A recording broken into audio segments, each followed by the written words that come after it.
¿Sabes cuál es uno de los principales problemas del software libre? A ver, Chip, sorpréndeme. Pues no pensar legalmente en la marca de producto que estás creando. Salvatore Sanfilippo pensó principalmente en hacer algo útil y para la gente. Esto funcionó muy bien desde su lanzamiento en 2009. ¿Habláis del bueno Dantirez? ¿Quién? Es el nombre de Salvatore en redes y sí, hoy vamos a hablar de Redis. Redis, el Remote Dictionary Server.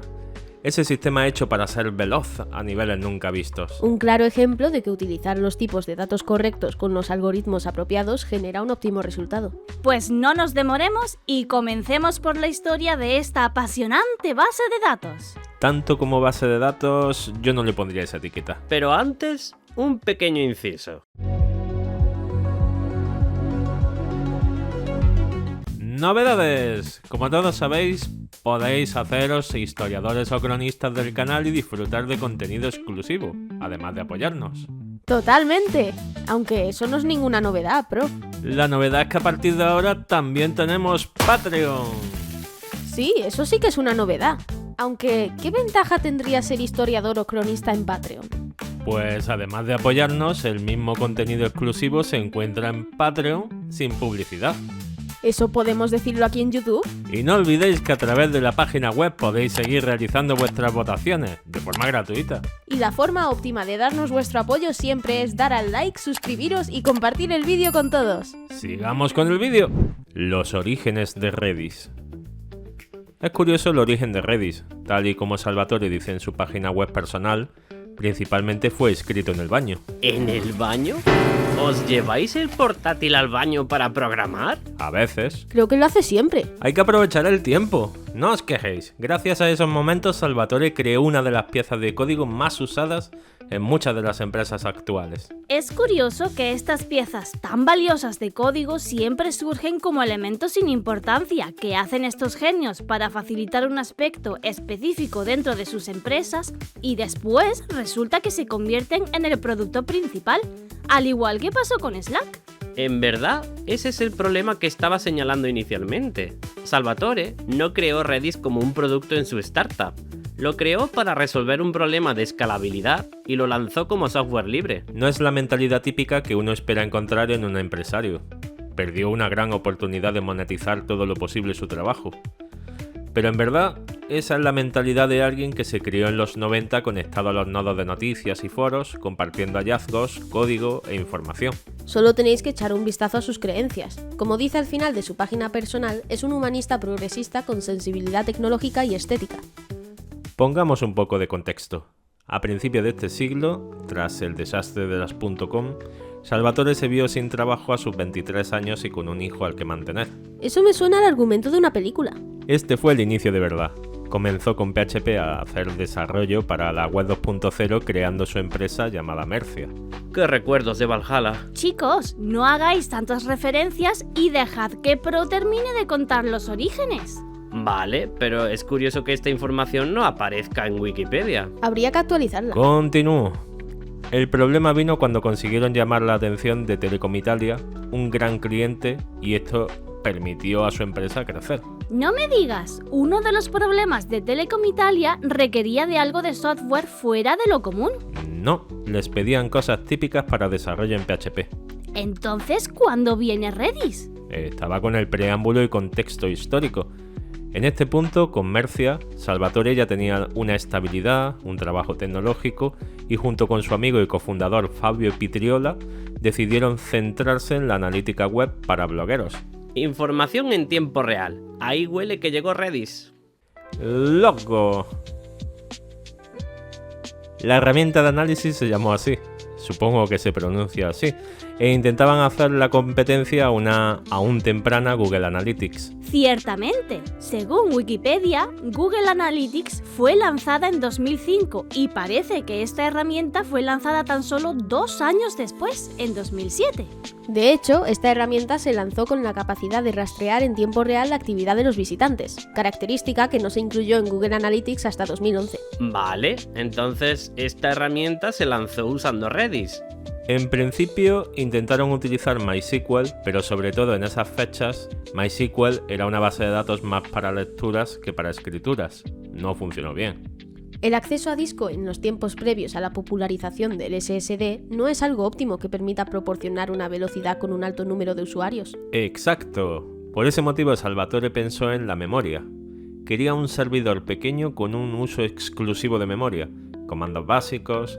El primer prototipo lo escribió usando el lenguaje TCL y no tuvo más de 300 líneas. ¡Totalmente! Eso es optimización. ¿Pero alguien programa en TCL? Es un lenguaje muy popular en la administración de sistemas. Hay que tener presente que Salvatore tuvo sus primeros trabajos muy ligados a la seguridad informática y a la administración de sistemas. Así que es normal pensar que TCL fuera su lengua madre en la programación. Además, ha dicho prototipo. Sabemos que Redis está escrito actualmente en C. Pero no nos adelantemos.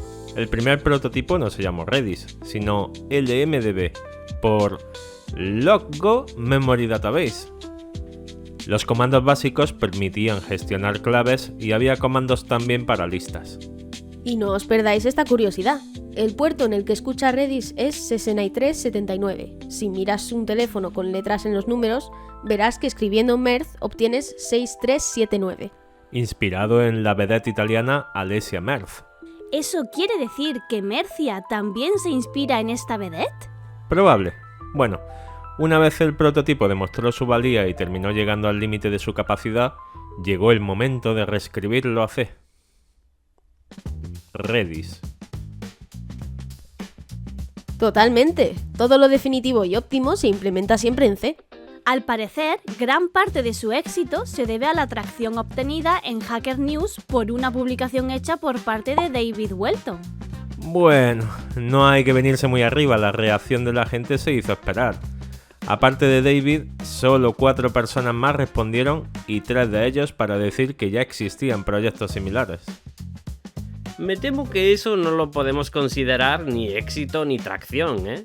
En ese momento no, pero en ese mismo año y poco a poco los usuarios fueron llegando y Salvatore consideró el proyecto digno para dedicarle su tiempo, así que abandonó otros proyectos de software libre para centrarse en este. Totalmente. En ese año llamó a su puerta Chris Wansrath, CEO de GitHub, que utilizaban Redis en sus desarrollos con Ruby on Rails en una cola de tareas llamada Resque, que más tarde, en 2012, daría lugar a Sidekick. Ese gestor de tareas en cola sí que me suena. Seguramente fue una suerte que un gran actor en el desarrollo con Ruby on Rails se fijara en Redis. Los desarrolladores de Ruby on Rails suelen ser una piña. Si uno de los mayores usuarios decide usar algo, todos lo usan. Exacto, ese fue el principio. En 2010 llegó otro gran actor muy conocido por todos, Instagram. Y también ese mismo año llegó Twitter. Terminamos antes diciendo que todos comenzaron a usarlo, ¿no? VMware y Redis Labs. Tal fue así que en ese mismo año Salvatore recibió la llamada de VMware. La empresa enfocada en la virtualización de máquinas llamó a Salvatore y, como tenía una oficina en Italia, le ofrecieron un contrato. Sí, el bueno de Salvatore no entendía qué iba a hacer él en VMware. Y cuando les preguntó, ellos respondieron: continúa con lo que estás haciendo y te pagamos. Bueno, eso y mencionar en su página web que Redis estaba siendo patrocinado por VMware. Totalmente. De hecho, estuvo muchos años con VMware hasta que Pivotal se separó de VMware. Y entonces Pivotal comenzó a patrocinar Redis. Pero has mencionado en el título Redis Labs. ¿Esto es lo que comentaba antes? ¿La gente que llegó y se apropió de la marca Redis y montó una empresa de soporte y proporcionó Redis en la nube? Hubo muchas empresas que ofrecían servicios para Redis, pero esta empresa de Tel Aviv, que fue fundada como Garantía Data, compró a otra empresa llamada MyRedis en 2013 y cambió su nombre por Redis Labs en 2014. ¡Mente de tiburón! Como Salvatore no registró la marca, podían hacer con ella lo que quisieran. Pero hubo más. Un inversor de Pivotal y Redis Labs le dijo un día a Salvatore que qué hacía en Pivotal, que se fuese a Redis Labs, que ahí estaba el centro de soporte de su producto. Salvatore pasó a formar parte de Redis Labs en 2015, justo cuando lanzaron la versión Redis Enterprise, una versión mejorada con respecto a la versión de la comunidad. Pero la versión de comunidad no se diferencia mucho de esta versión de empresa, ¿no? ¿No, Hexa? ¿Hexa?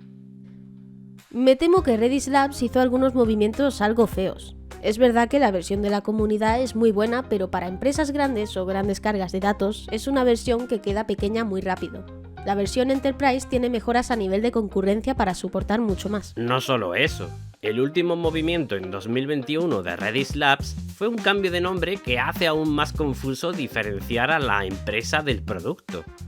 Pasaron a ser simplemente Redis. La época oscura. No oscura. A ver, espera que calcule. El 30 de junio de 2020, Salvatore publicó una entrada en su blog indicando que dejaba el desarrollo de Redis. De hecho, quedó tan mal que el siguiente proyecto que hizo fue escribir un libro de ciencia ficción.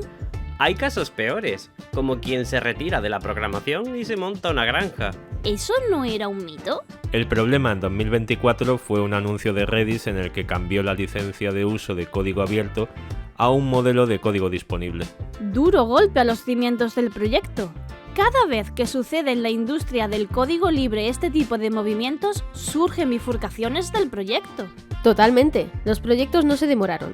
Partiendo de la última versión del código abierto de Redis, la 7.2.4, surgió uno de los competidores más prometedores. Este se lanzó con el impulso de muchas empresas como Google, Alibaba, Amazon, Ericsson u Oracle, entre otros. Aunque bifurcaciones de los proyectos de software libre siempre ha habido. De hecho, hubo en 2019 una versión de Redis llamada KeyDB, que proporcionaba multihilo, algo que tan solo tiene la versión de empresa de Redis. Totalmente. Esta es usada por Snapchat, pero hay malas noticias porque su mantenedor principal, John Sully, ha dicho adiós. Pero el proyecto sigue adelante.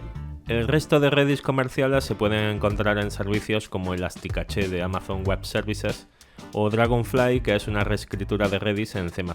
Oye, esta, aunque no muy conocida, es usada por grandes como Spotify, Expedia o TikTok. Pero tranquilos, después de la desbandada, Redis decidió recular y utilizar AGPL versión 3. Eso es salir de la sartén para caer en las brasas.